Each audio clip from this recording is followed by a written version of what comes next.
And a quick overview of the agenda. We're going to start off with welcome, introductions, and then we have some of our providers from the coalition are going to be sharing with us today on the way that they're able to use data and being able to use the governance structure to really move forward with programmatic changes. We have guests from Touro College, New York, also with their district partners.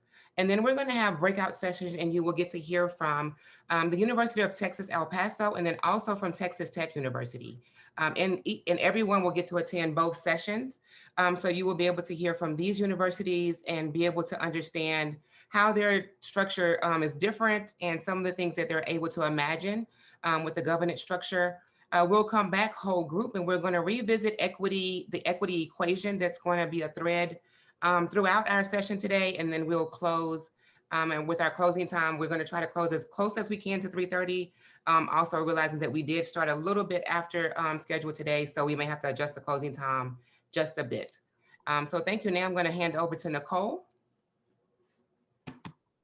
Thanks, Kendra. Good afternoon, everyone. My name is Nicole Avini, and I'm an RTS with USPREP, and very excited to be with you all this afternoon. Appreciate you joining the discussion. We have some wonderful folks, as you heard from Kendra, from Touro, Texas Tech University, and UT El Paso, who are going to share some of the work of the work. All of the stakeholders, all of the data, what are we doing with it? What are some things that they're trying? Where are the successes and where are the challenges? So it'll be nice to get in the weeds a little bit with them. And as we think about that, we know as a coalition, all of our prep programs cohere around the 4 quality objectives. And quality objective 2, that data for continuous improvement, I think today will really show how different folks are trying to use data to help them improve and strengthen their programs on an ongoing basis. It never stops. So I think their stories today will be helpful to you, and we will be sharing some tools and resources as well that they've been offered up as some good wisdom to share with all. And you heard Kendra frame up the equity equation, and I just want to speak to that for just a moment. When we think about our work as teacher preparation providers, it's always helpful to think about our call to action. At the root of things, we are all at the table as prep providers and as school district partners when we think about equity for candidates, so that we are providing equitable access to high quality prep programming that is accessible to all, no matter what program pathway a candidate might be on. And we also, of course, all of that to be said is for children in the classroom, so that we have teachers going into classrooms who are providing equitable education experiences for all children. And so data really does play a key role, and you're going to hear about that today. But what's also helpful is to step back and really think about the equity equation, which is really simple. It's right in front of you. It helps us think about all the moving parts or the critical components when we think about how do we use data to continuously improve. And so it's broken down. You've got the who, meaning the stakeholders. Who are they? Who's at the table? The what might be the different data sets or types of data that we have coming in. Let alone, we know P12 has so much data that comes into them, but we also as prep providers have tons of data coming in to us as well. And then thinking about the how. So how do we do it? What are the processes, the structures that we put into place? And so on the next slide, you're going to see just some visual cues. You'll recognize these. We use them quite a bit because they're healthy reminders. It's healthy to remember who are all the people involved. And we're missing folks too. We know this isn't all encompassing, but at the heart of it, of course, faculty. We need faculty and faculty leaders at the table helping us look at data and make decisions. Of course, we need those recruited and trained mentor teachers. There's lots of data coming from them. They're in the field, on the ground during that student teaching experience. And then the resident, of course, themselves. We collect a lot of data on our residents to help and support and coach them along the way. Site coordinators or university supervisors who are in the field helping to capture that data and support candidates. And really importantly, our K-12 folks who are administrators, coaches. I mean, they're just on the ground helping all of the work take place during that culminating experience of student teaching. So all together as a group, a collective group, there are lots of stakeholders that can help us navigate how to use our data together.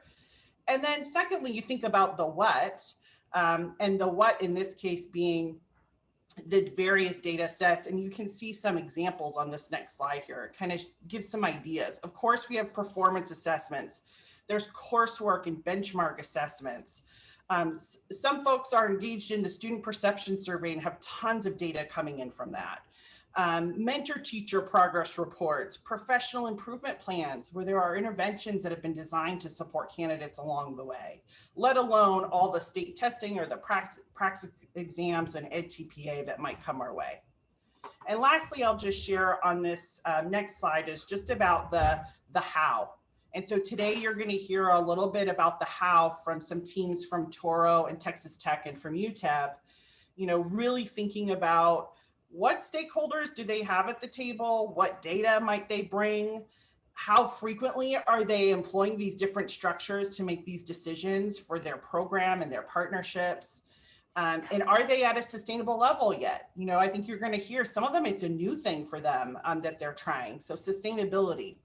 And then even just, is it action oriented?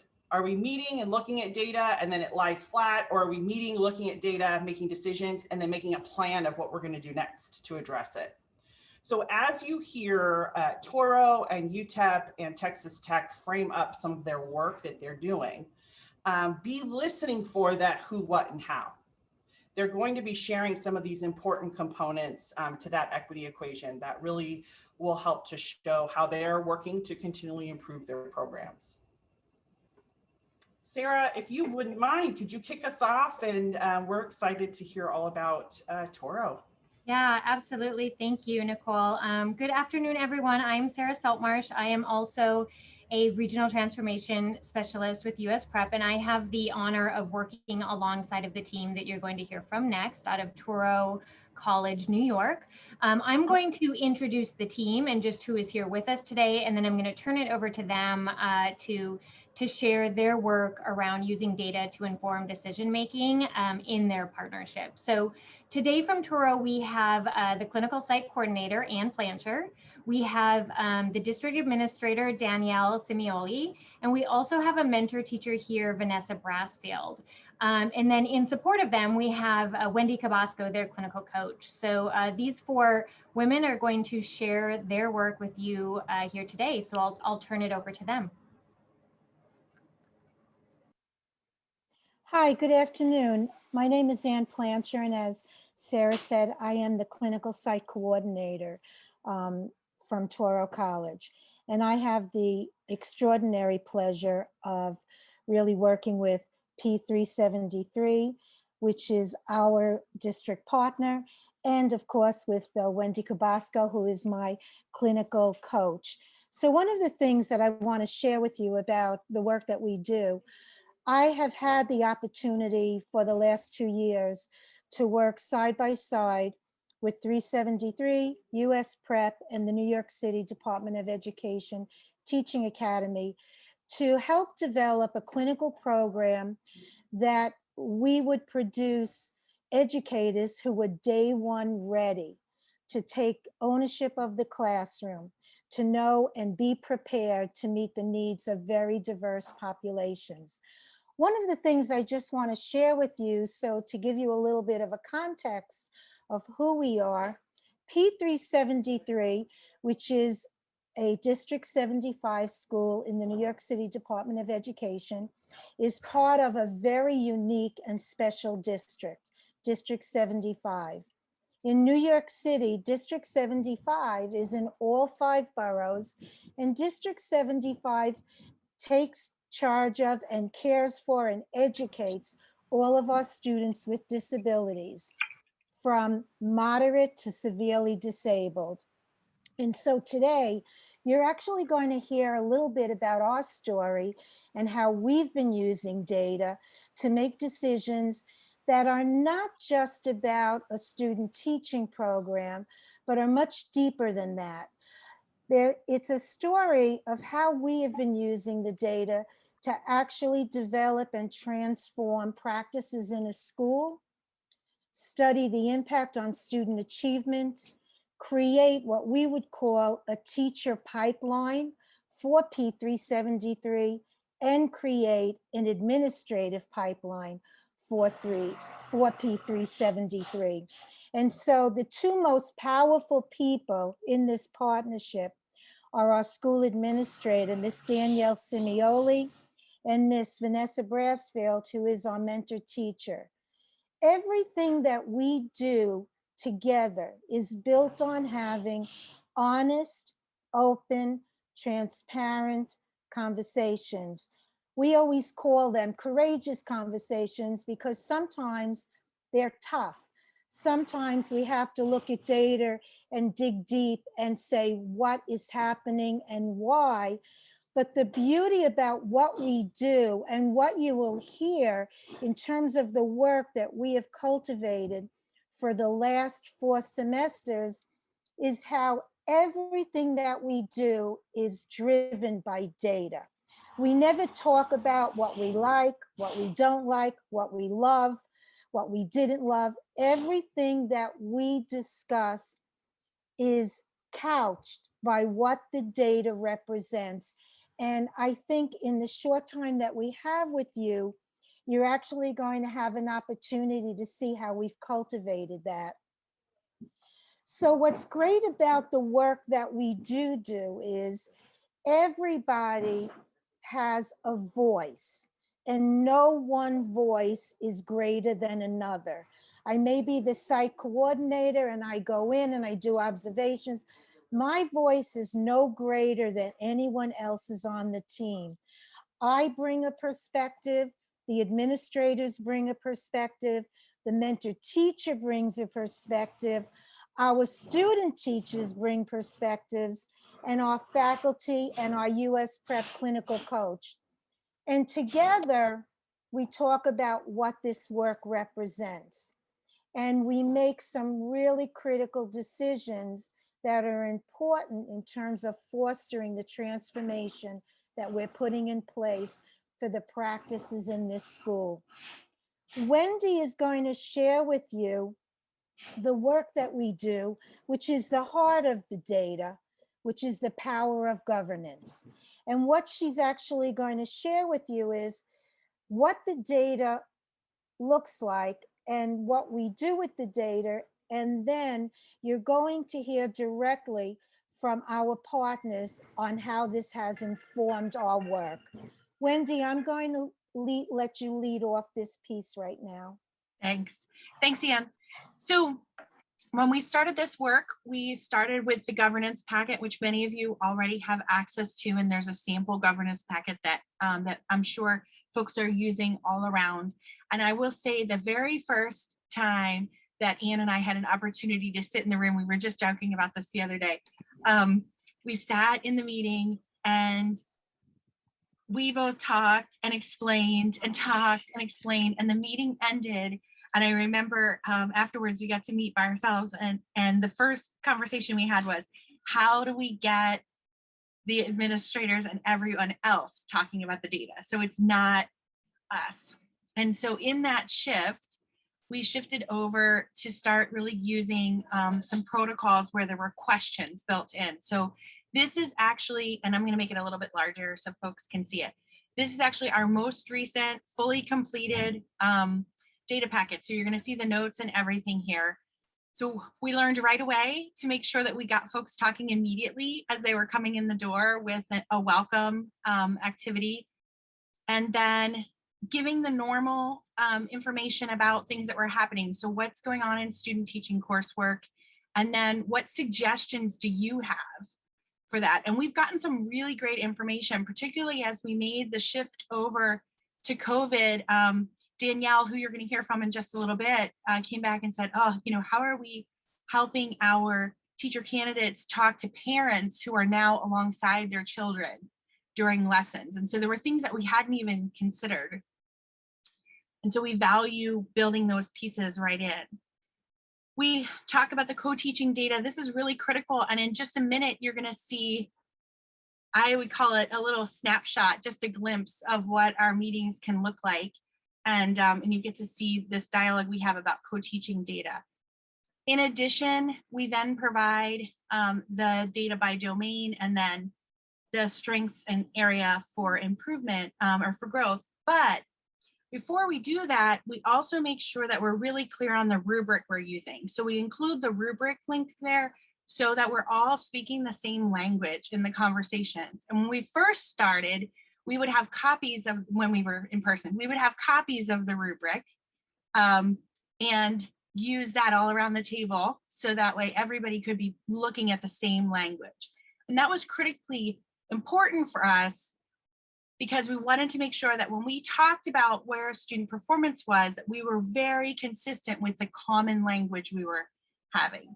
So you see, I'm basically scrolling through this so you have a chance to see it. There's area of strength, an area of growth, and then this is probably what was our big learning was I notice, I wonder. We took this strategy from a text on PLCs written by Mr. Venerables, and he uses a practice called I notice, I wonder. And this opened the door for us in conversation. And so we are actually going to see a little clip of this now in the presentation, if the video works well. This is always like the thing that stresses me out the most. So before I show it, I want to make two things really clear. The first is that this is a real live recent video, March 18th. So that means that you'll see Anne's Zoom go a little wonky there for a second where she's talking and then she is it and then she's talking real fast. That's real life. And the second thing you're going to see is these pauses that we make space for people to talk. And that means that sometimes there's a little bit of dead air in Zoom world, which I know can be a little bit overwhelming at first, but we've learned that when you leave the space, it opens up to great conversations.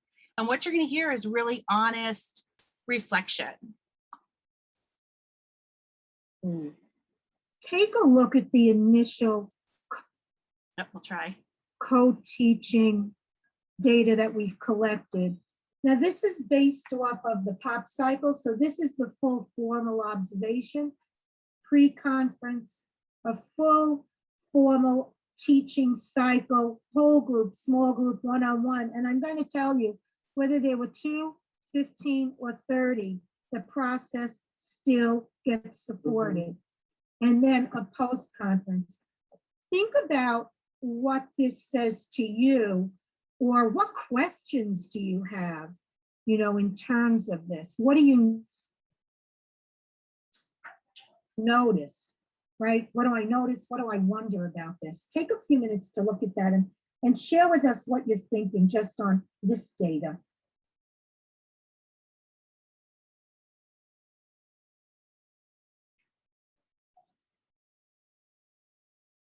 One piece of information I want to be clear about is that the entire group is grouped together. So this is all 13 candidates. That first set of data that you're seeing is 16 responses. So in some cases, candidates have had more than one walkthrough. And this is a combination of remote and in person. So you're seeing both here. Yes. In place.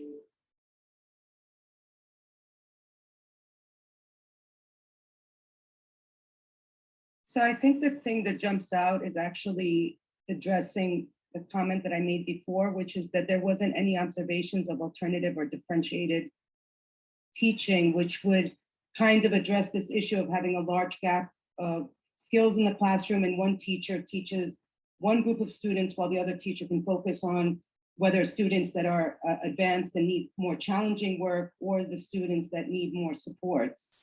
It would be, I'm just not sure why that's the case. Mm-hmm. Absolutely.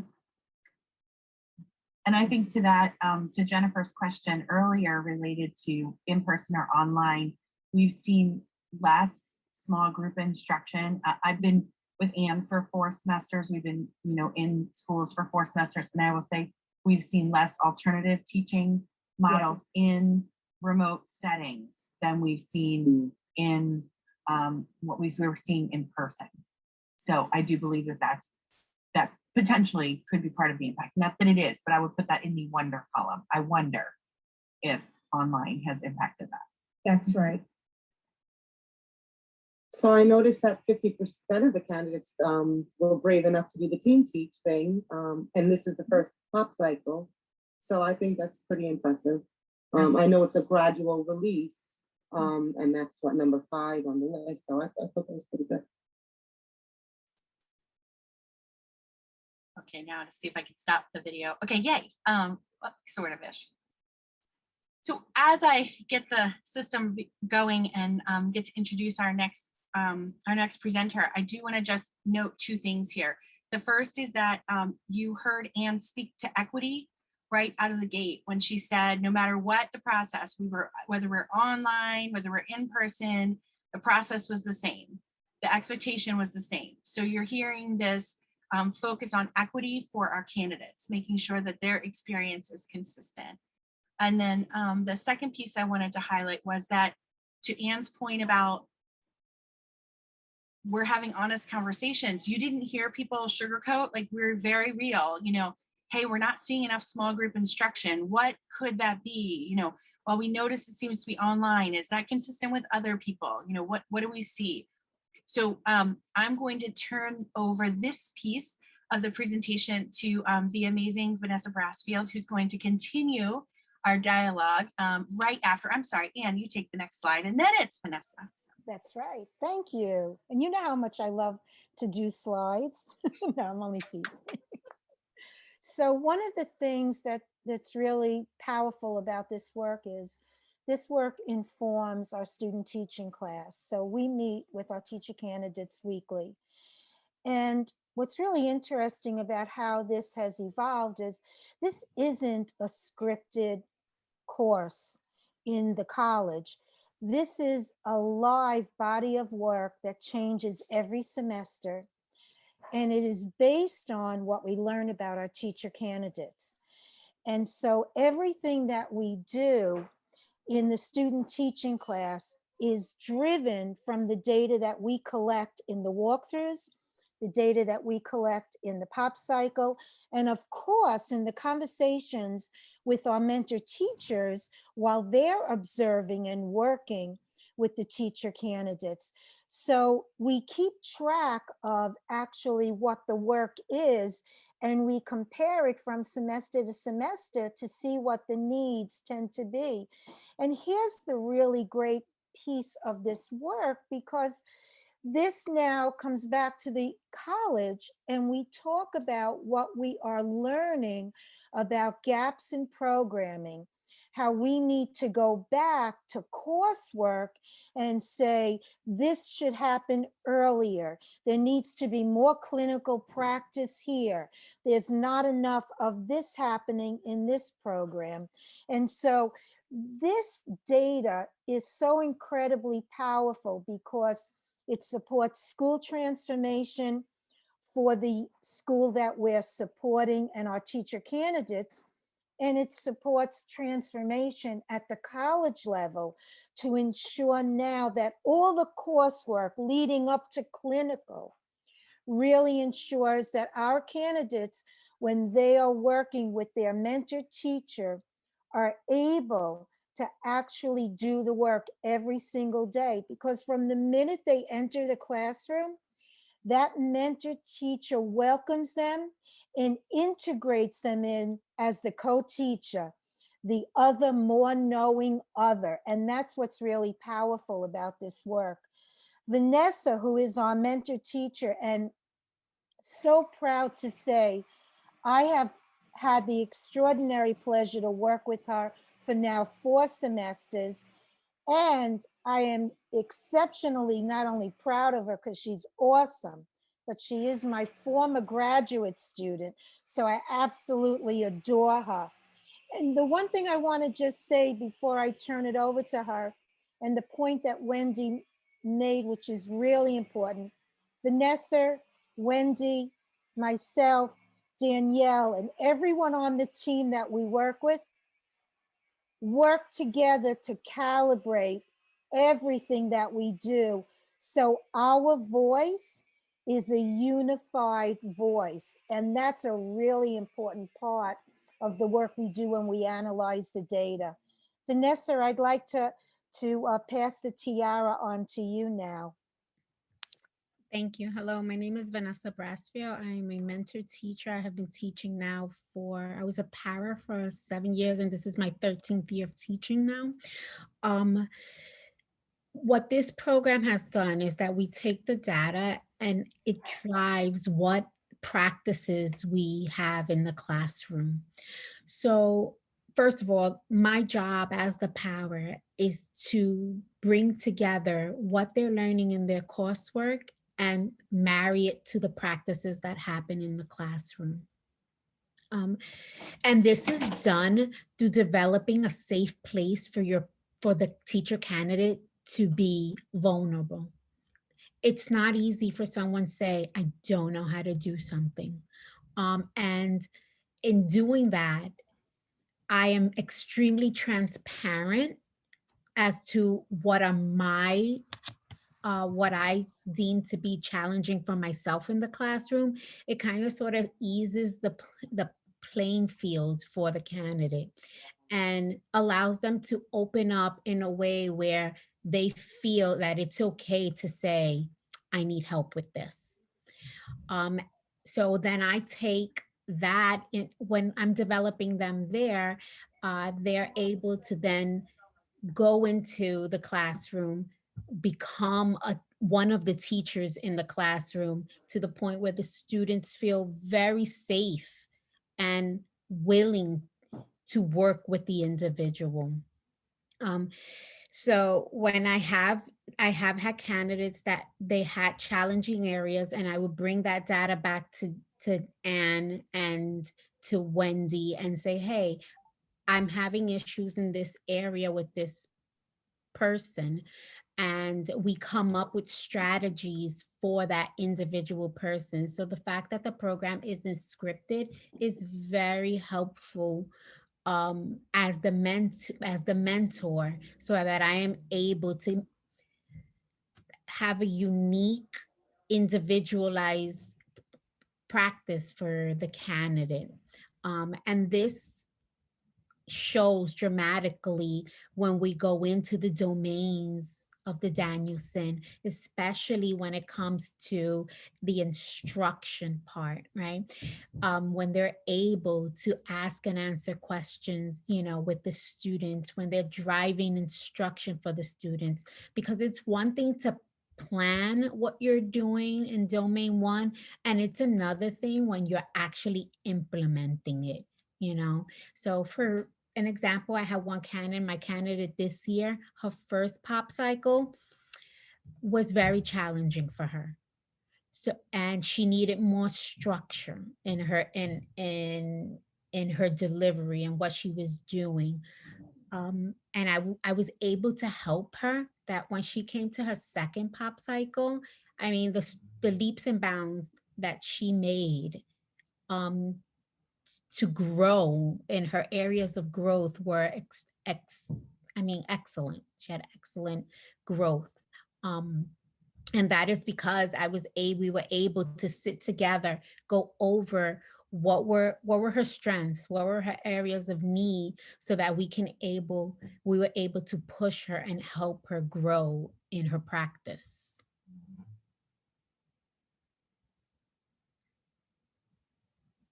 So before we go any further, just real quick, the slide that we put up here is an exact slide from our most recent mentor training. And what you'll see here is the data is exactly the same as the data that gets shared at governance. And this is really important because you've already heard Anne say the data gets shared at the university. And then you heard Vanessa say the data gets shared with the candidate. And then you just heard me say it also gets shared with mentor teachers, right? And we've done it at governance, so that you really get this sense of everyone is really aware of where we're sitting at with candidates. And we're going to turn things over to Danielle, who is our amazing partner, really our advocate for the program from the very beginning. And she's really going to speak about how it impacts the school community. So thank you so much, Vanessa, for sharing. Hello, everyone.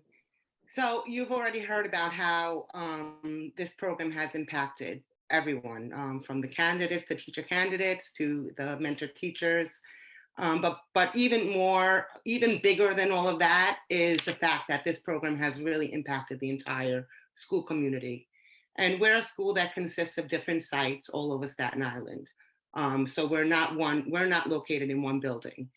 And so we have an instructional leadership team that consists of teachers from across the sites that work with different populations of students.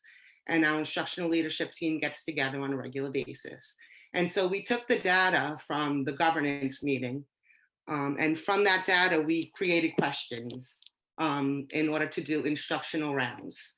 So we had a plan, we were going to do instructional rounds, walking through the classrooms, and we had a list of questions that were based on the data from the governance meeting. And we took that data and we took those questions and we did walkthroughs. And if you can go to the next slide, please. What everybody did in the team was they took their notes from the questions and they wrote down points on their Post-it notes. And then they took all their Post-it notes with all their little observational notes and we put them into categories. And after we put them into categories, we were able to analyze it in the sense of, you can see where it says contrasts and patterns. So for example, 1 out of 4 teachers, or 25%, use anchor charts. And anchor charts was one of the trends that we found that, was not happening at our school. So that data was very telling. Only 25% of the teachers were using that. So what the team did was they took that data, they actually shared that data with the entire school community. So everybody was aware of what was going on within the school. And from that, they created, the instructional leadership team created a list of solutions, which you can see there. We created a PowerPoint that explained all of the things. If you could go to the next page, please. We created a list of best practices based on the data, based on the instructional rounds. And then we also aligned it to the Danielson framework to make it easier for teachers. Not for it to be this additional piece of thing that's, different, but it's actually aligned to everything that we do in school. Obviously, because it was aligned to the pop cycle and all the data from the teacher candidates.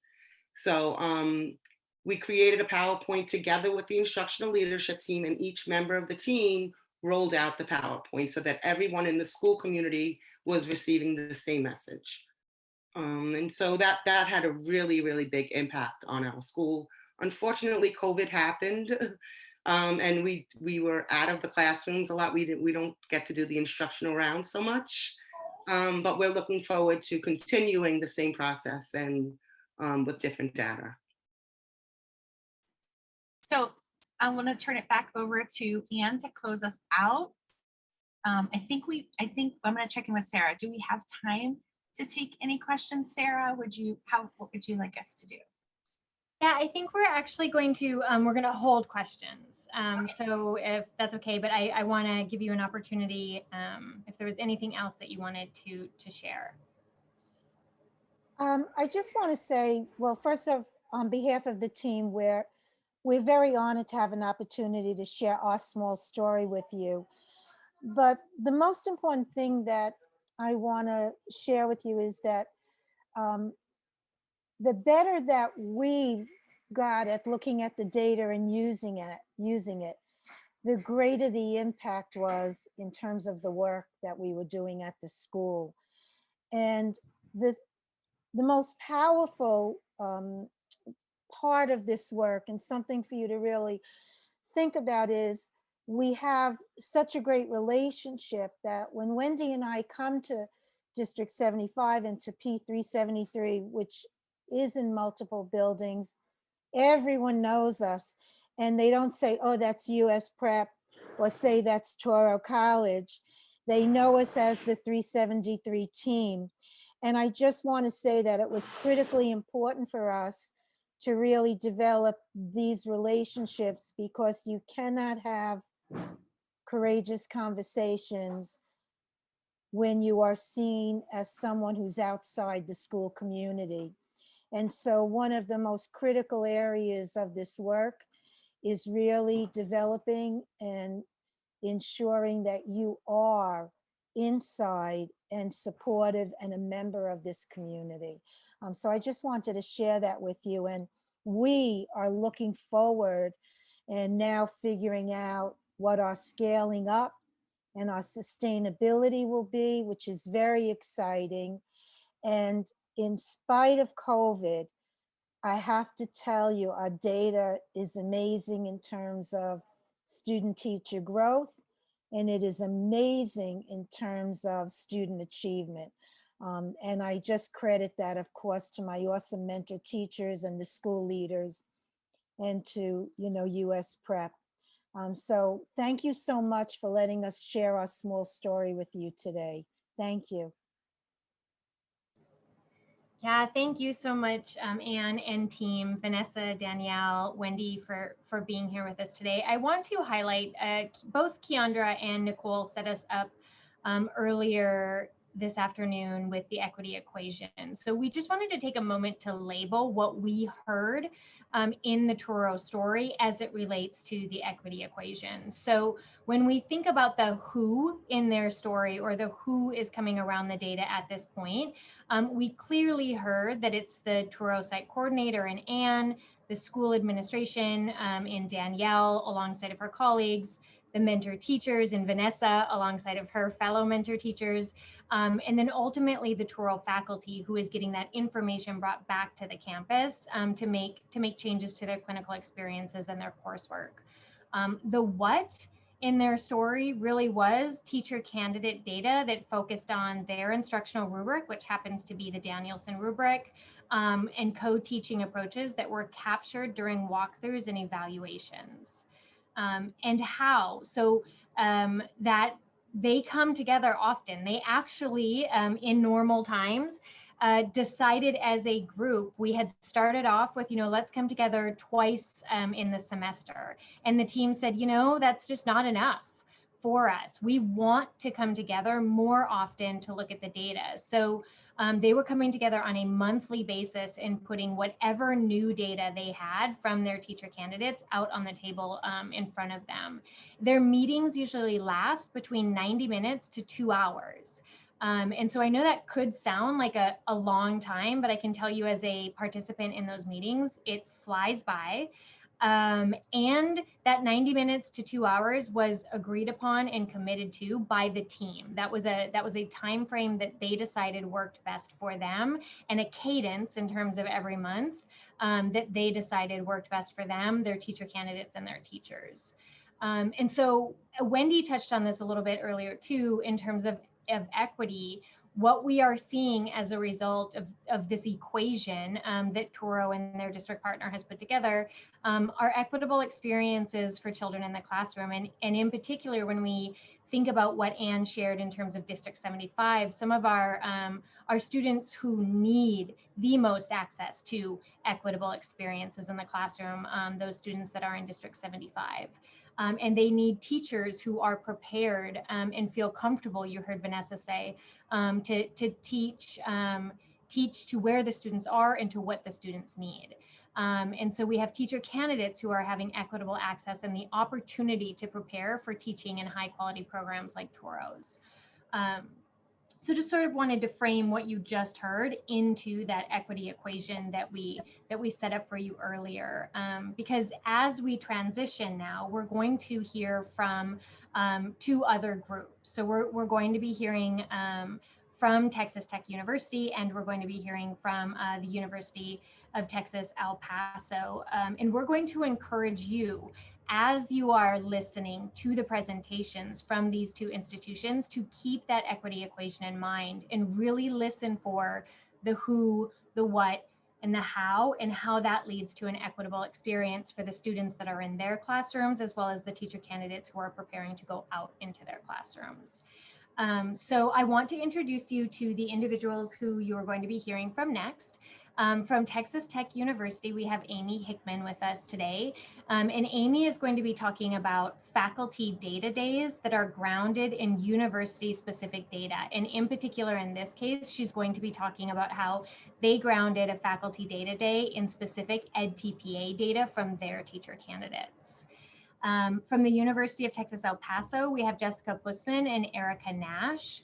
And they're going to be talking to us about site coordinator-led faculty data dialogues and clinical faculty communities of practice. And some of the work that they are leading at UTEP as they're thinking about their equity equation as well. And so just to set you up, you are going to hear from both groups. So you will hear from Texas Tech University and you will hear from University of Texas, El Paso. Laura is going to send us out into our breakout groups. We'll hear about a 15-minute presentation from each group. And then the presenters themselves are going to switch rooms and you'll have an opportunity to hear from the group that was sharing in the other room. So you don't have to do anything. Once you get moved out into your breakout group, you'll just stay there and the presenters will come to you. You'll also have a USPREP facilitator in the room that is going to kind of help keep things on track and let you know when we're closing up. But just remember, please, as you're listening to their presentations, keep that equity equation in mind and try to really think about the who, the what, and the how that is being shared with you from these individuals. Thank you, Keandra. Thank you all for having me come and talk to you. And I'm going to give a little shout out as I begin. Allison Mitchell from Texas Tech as well. Her and I both developed everything that we did around Data Day with EdTPA this last time. So I'm going to give her a little shout out.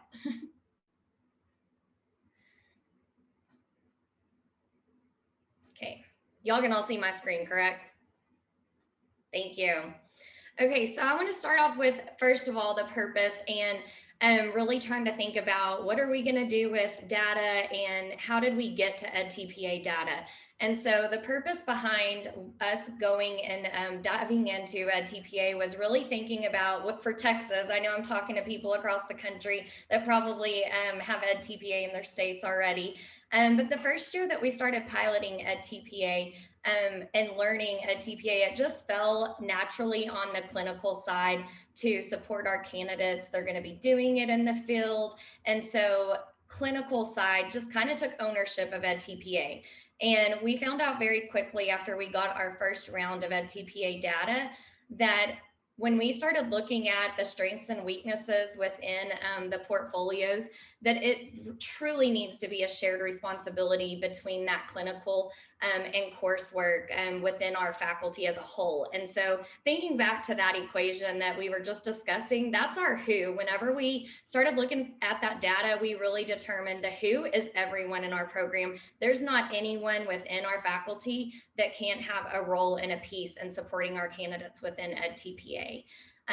We have this little quote on here from Kat Peck, who helped us as we started working with EdTPA, and we just love it and try to drive all of our data days with it around EdTPA. And it's not if we're in charge of administering EdTPA, but really we're in charge of making it useful. So that's what we've truly grounded when we look at our data, like what can we look at, what can we take away to truly make this useful and improve our program.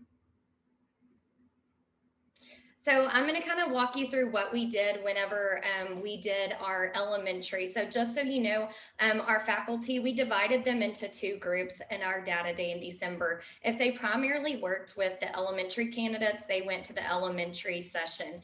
If faculty that worked with middle level or secondary candidates, they went to another session. And just so you know, we broke that data apart within EdTPA and we developed essential questions based on each program's needs. And so we're going to walk through the elementary side, but middle level secondary had a different focus, just so you know. So I'm going to kind of walk you through how we gave an overview of the data whole group for elementary. And then for this purpose, our essential question is really, we wanted to take some of the learning from task 4 around mathematics of EdTPA and see how can we generalize and support improvement within task 3 with the literacy part. And so we did that by analyzing commentary and diving into how they were scored. This was just an overview for our faculty because, to be honest with you, since we're just in year 2 pilot, some of our faculty members came to Data Day and haven't said the words EdTPA in probably a month or two. And so we wanted to just kind of refresh their brain with what is EdTPA, the portfolio structure, and we really want to point out what the 3 areas for literacy are with that planning, instruction, and assessment, and then as well as the task 4 mathematics. We also wanted everybody to remember that every TC has to submit artifacts and commentary within each one of those tasks, and that they're evaluated by rubrics. So we brought big picture.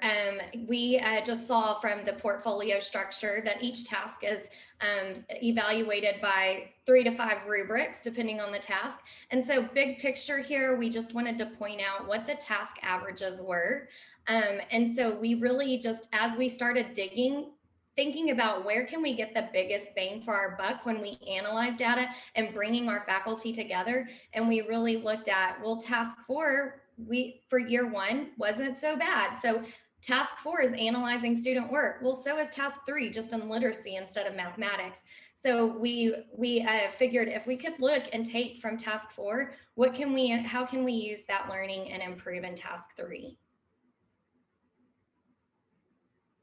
And then we took the data a little bit more narrowed to the rubric levels within each one of these tasks. So we can see that rubric 16 and 17 in mathematics, we scored pretty well. And there's direct connections that I'll lead you into in a minute from the math rubrics to the literacy rubrics from task 4 to task 3. And so just to give you a few seconds to look at our rubric data. Rubric 11 and 15, they're highlighted, and I'm going to bring your attention to those in just a moment.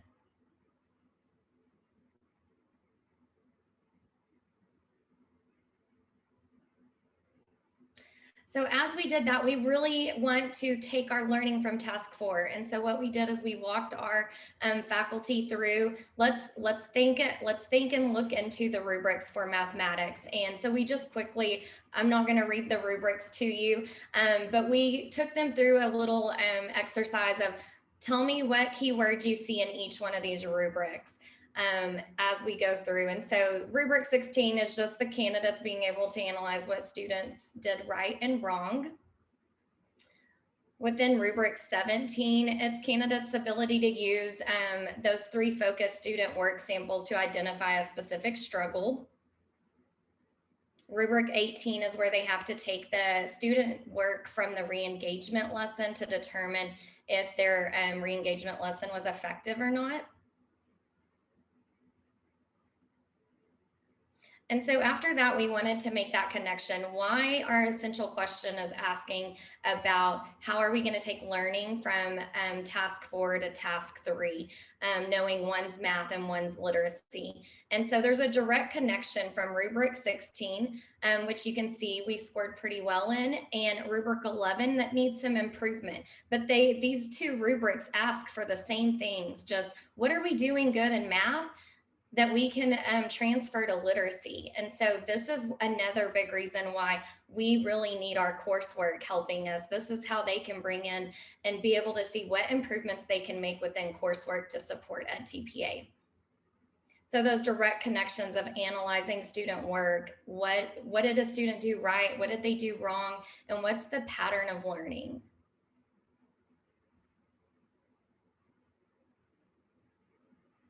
There's some other connections here, not as directly connected, but with rubric 15 of literacy, being able to analyze what the plan, like, are they able to take that analysis and plan next steps? How are they going to improve student learning? And then connecting that to the math rubrics of analyzing student work, making sure that they're using actual justifications based on that student work sample. How are they analyzing the student work to determine if their re-engagement lesson was effective for students to get the objective? And so at this point, I believe if you have the link to the resource that was put in the chat from the main room, there's a link on that resource page that is listed out to the side, and it shows you an example of what our data day Google Sheet looks like. I did not link it on here, if you're curious. So once we got to that point, our faculty went into small breakout rooms for about an hour, about 4 people per breakout room, and they were actually able to go in and analyze the commentary of task 4. Did someone put it in the chat for me? Thank you.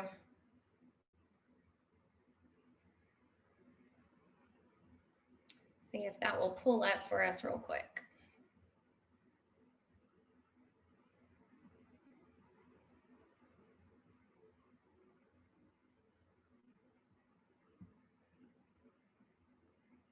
So on this spreadsheet, Google Sheet, whenever they got into their breakout room, it walked them through getting to look at an example portfolio of a TPA, looking at the commentary. We had guided questions to help them really dive into the portfolio and look at what students were able to do, how they were able to make the connections to each one of those rubrics within task 4.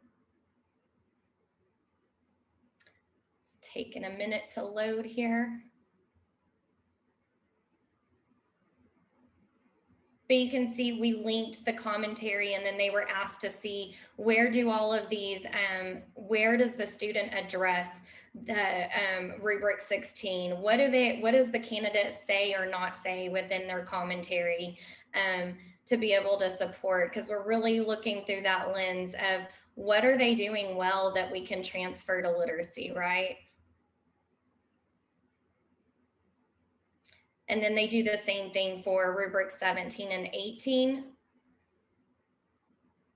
And then as they go through this whole process, when they finish, they're really going to look at what are ways that they're going to be able to contribute to students being able to analyze student work, because that's what both of those tasks we're looking at. And then what are the ways that they're able to, within curriculum, to analyze that work. So what could we do to change as a program? How can we implement? And then when we came all back together, we asked these questions. Well, some of my questions have disappeared. It was, they are supposed to be able to reflect on, based on their role, because at first, you know, we were very much on the clinical side, and then brought in coursework. So we really wanted everyone to be able to self-reflect on what is your role in our program, and how are you going to be able to support, or what changes can be made to support the analysis of student work.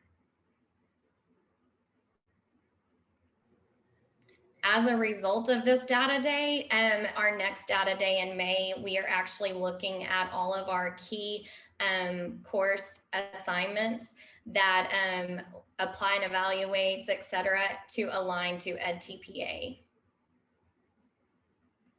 Just to let you know some future work. So that's kind of our sharing of what we've done around EdTPA, how we looked at the data and are still currently using our data to be able to make those program improvements, and hopefully be able to use the next year's EdTPA data to see if we truly made improvements with our essential questions. So are there any questions that you have before we get ready to transition to the next group?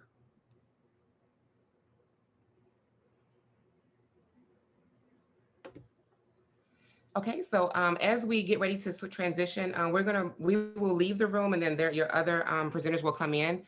Just consider thinking about what resonated from this particular experience, how much time, so there is a question in the chat, how much time does it take to prepare for a data day? I would say that we looked at the data to try to figure out our EQ. We probably had 3 different meetings that lasted anywhere from 30 minutes to an hour. We may have had some homework in between, but I think Allison and I would meet with our chair to really narrow down and look at the data to see what direction we kind of wanted to lead our our faculty in. A TPA is a beast, so you got to narrow it down for sure. It's got a lot of rich data. I think one question to consider is how do you know which data to bring for data day? Because there are so many data points that everyone is collecting for different reasons. So how are you able to decide which data you're going to focus on for data day? Yeah, so we selected EdTPA this time because we just started the pilot, and so that was a big. We were able to see lots of strengths and weaknesses within our program that we've never had this type of data at Texas Tech before. We've had lots of other data, so I think for this go round for us, it was just an initiative that the pilot helped us narrow that down to decide that we were going to take that. I can say though, part of our next data, because STR, the Science of Teaching Reading, is new to us as well. And so I know we're going to be doing some work around Science of Teaching Reading. I think as our program, it's as new things come up or exams change, or what are the needs of our districts, because we've had some data days that are really being responsive to our district needs as well. And so it just through those governance meetings that we just heard about, a lot of times that guides our data day. So thank you, Amy, so much for sharing. We're getting ready to head out so that the other presenters can come in, but definitely capture your questions. If there's questions that you have when we get back to main session, if you can drop those in the chat, we'll definitely make sure that your questions are answered. If not in this setting, then we'll follow up after today's session to make sure that we're able to support you in any of the questions that you may have. So Amy, if you can just hit the leave button and we'll go back to the main session. Thank you. Bye, thank you.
Thank you all for your patience. Patients just got a text. They are on their way.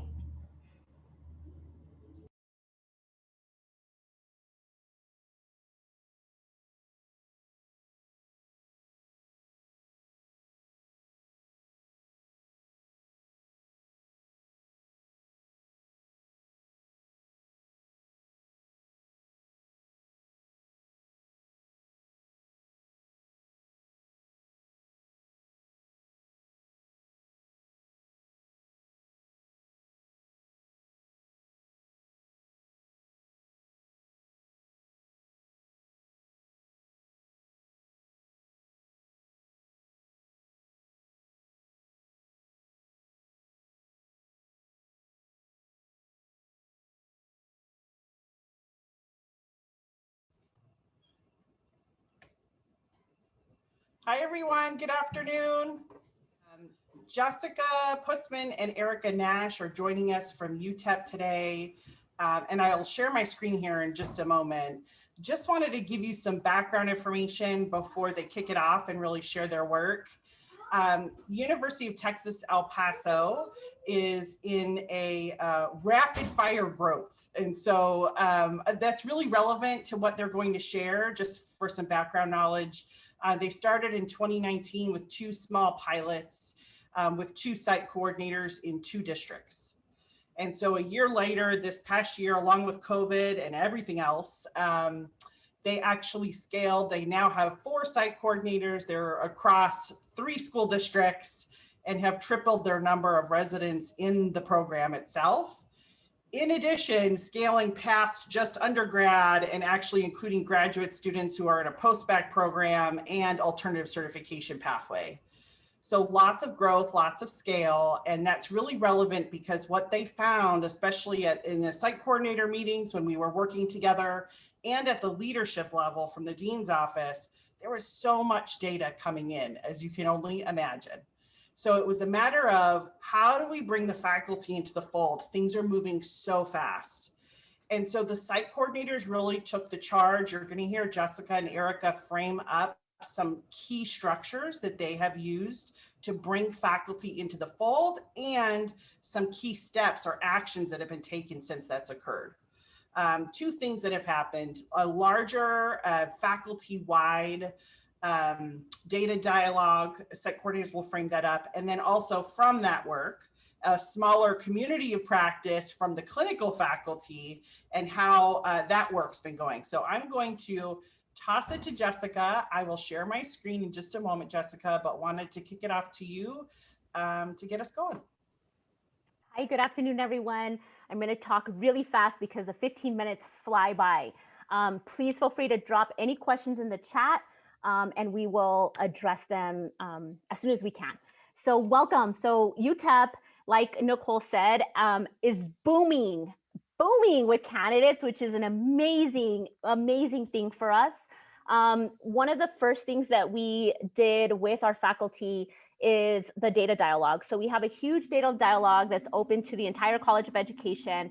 We have one in the fall and we have one in the spring. So I included here just really the objectives of the data dialogue. So one is to develop a shared understanding of the context of the year-long residency and the pop cycle process. So one of the things I connected with Touro College is this idea of shared, right? So everything is shared. So we do develop a shared understanding, also engage in thoughtful exploration of the minor teacher residency, pop cycle data. So we do provide pop cycle data. As Touro had mentioned in the opening session, we do the same thing. So it's talked about in governance, it's talked about with mentor teachers, with teacher candidates in seminar, but it is also not only shared with our faculty, but we also, what do you wonder? What do you notice? What impact does this have on coursework? And we also engage in targeted calibration on the minor assessment tool. So the minor assessment tool was developed by faculty. It was not just developed and chosen by site coordinators. It was a shared development and what teacher candidates need, and what does that look like to be a rock solid teacher going into your first year? What does it mean to be day one ready? And so we've done some calibration activities. And I want to mention that on the resources that was dropped in the beginning of the session, the general session, you can click on there, and we included an activity we actually did with our community of practice.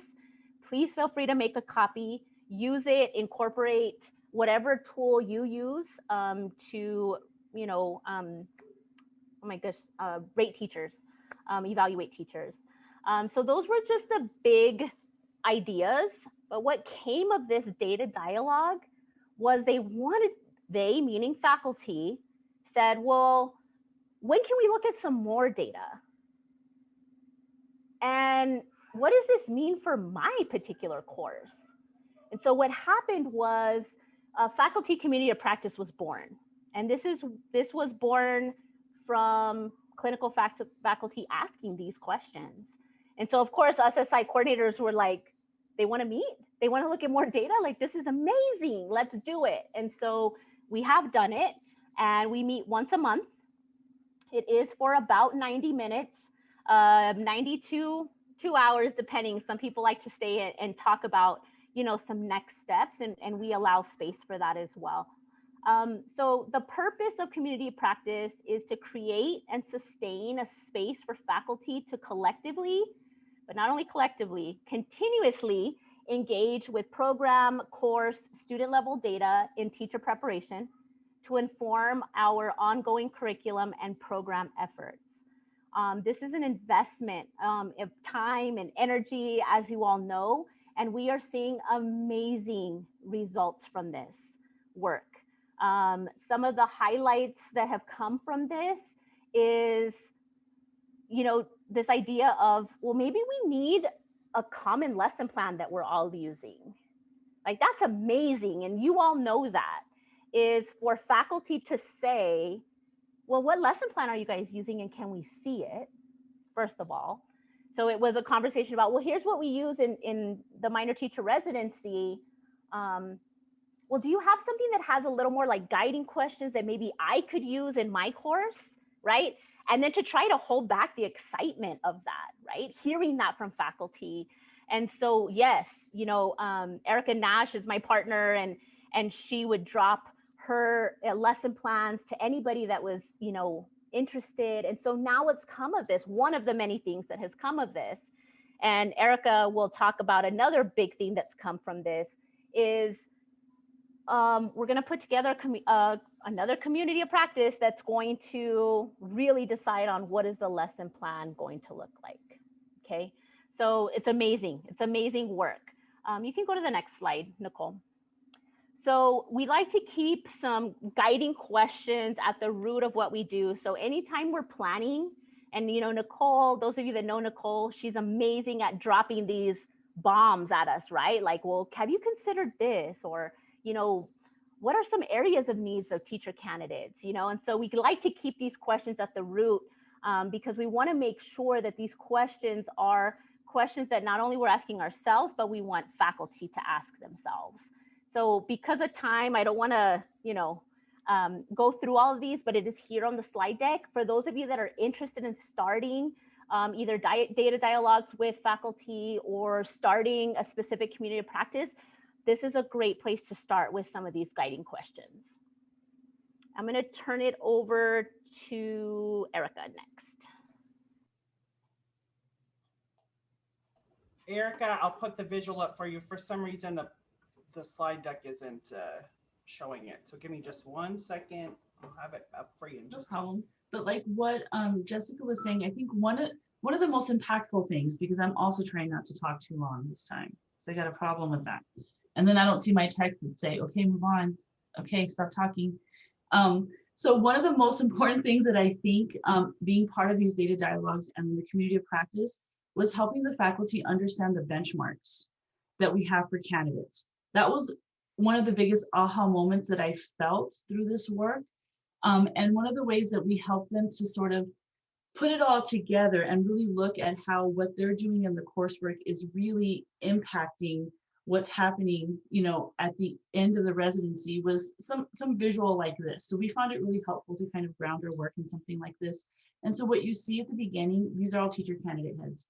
So at the beginning, when they're beginning their coursework, you know, in the College of Ed, they may have these buckets, right? Like they know that teaching has something to do with planning. I'm going to have to do some instruction, and I know I have to manage some kids, right? Like depending on their experiences.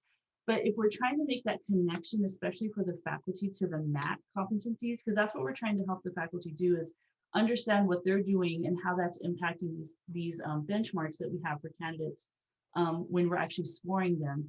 We would call that, well, that's at a 1. So we're kind of, the expectation is that when they're beginning their coursework, they're probably going to be performing at about a 1 and have an understanding at a level 1 on the MAT. And then we're thinking through their coursework, by the time they get to the residency, at the beginning of the residency, we'd like to see them at a 2. And that's something we discussed with the faculty. We had them look at what the criteria was asking of candidates, think about their own coursework, look at lesson plans, and really came up with, well, we think it's reasonable. They should be at a 2. And we showed them some data from our POP 1. And they said, well, there's no way they shouldn't be at a 1 for that. And so we said, okay, well, what can we do? What does that mean we need to do in our coursework to get them to a 2 by the time they begin residency? Because we were talking to them about that hump between a 2 and a 3 on our rubric, and how it's a big lift, you know, and, you know, of course we're happy to do that, and that's what we do. But they were thinking, you know, it's reasonable. We could get them to a 2 if we're giving them more practice and we're focused more on these MAT competencies in our coursework, like using the same language, using the same like lesson plan format, and really giving teacher candidates more time to practice this work in our course if we think we can do it. So we're kind of at that point where people are thinking ahead to their next courses and thinking, how do I get them to that 2? You know, if they leave my course at a 2. And so we're thinking, naming those buckets, right, with the competencies from our MAT. So by the time they begin residency, they should be able to name, these are the things that I do in planning. This is what happens during instruction, and they have the same language that we're seeing on the map. And then the goal by the end of the residency would be a 3, right? At least proficient or higher. And that these areas of planning, instruction, learning environment has really like coalesced, and they see and they can speak to how they connect, right? And that's the work of the residency with the mentor teachers and administration, and the work of the site coordinators is really supporting them in getting to that 3. And so something like this was really impactful for the faculty to see, you know, from start to finish, and then they're able to kind of articulate their role within that. So this was just something that was kind of helpful for us to share with them. Thank you, Erica. That was, and I put some stuff in the chat, just a little bit of context and how and when it was born. So this was not something that was born in the fall. This visual was born in the springtime. And it was after months of having conversations about this. So we're really proud of that visual. Thank you, Erica. Some outcomes from community of practice is a huge other thing that we wanted to kind of talk about was the faculty involvement in the admissions process into the education preparation program. So our last community practice was just that, where faculty collectively, we looked at applications, we looked at essays, we looked at the faculty had a voice in who was admitted into the EPP, which was something brand new. Sustained practice of looking at and acting on program data. Our community practice is going to continue next year. We actually have developed an ACP mini faculty community of practice that has just started, which is very exciting for us. We talked about the lesson plan alignment. We've seen growth in candidates pop cycles, and that's based on especially undergraduate, right? Undergraduate faculty in the methods courses using what they've taken from community practice into their courses immediate. So we're seeing immediate impact. Discussion on using the minor assessment tool across courses, the use of the professional improvement plan, which we call our PIP, and that's based in domain 4. And so we have an additional domain. And then again, setting benchmark goals as a faculty. Was I good on time? Were we good on time, Nicole? You are perfect on time. We don't have time for a lot of Q&A, but I'm going to put this out there for folks as you're kind of mulling over what they just shared, which was a lot. Please reach out. You have their direct email addresses in the resource guide, plus the link actually sends you to 2 slides of a real process that they actually went through to calibrate with the faculty. So please don't hesitate to reach out. And what we're going to do now is everyone, we're going to move or transition back into the main room.